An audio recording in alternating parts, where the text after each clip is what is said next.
Well, hey guys, silver's had a high today of 32.88, so silver is on the move and it's cruising up even faster.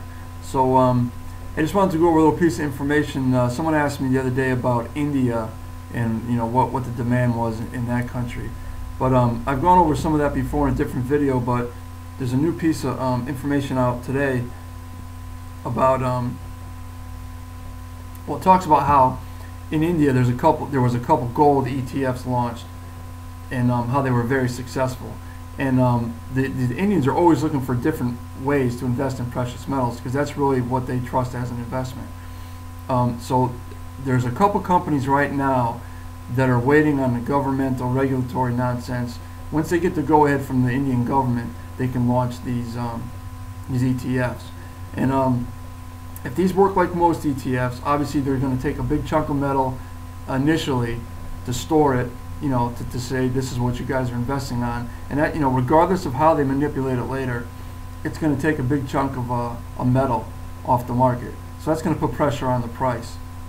And the same article also talks about, still to this day, how in India, that the Indians, because of the high price of gold, a lot of them are turning to silver as an affordable alternative because they trust precious metals.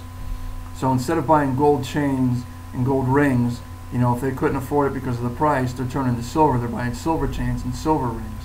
So that's also going to put pressure, and is putting pressure on the physical supply, and obviously on the price of silver. So it's good news if you've been stacking silver and you've gotten into it early on. I know people don't like ETFs, but they're just a reality of our world today, and they do take some physical off the market. And if they're honest about it, it'll take, every time there's a more inflow of money into the fund, they'll buy up more silver, and it's going to put pressure on the price regardless. So that's the reality of our day. And I think it just goes to show that in the Asian countries, they are still buying silver and still buying gold. And I think China raised the reserve requirement for their banks due to fears of inflation. They want to kind of keep that pressure down. I think that once again, the citizens of China are going to say, you know what, that the government really sees high inflation coming. We need to protect ourselves.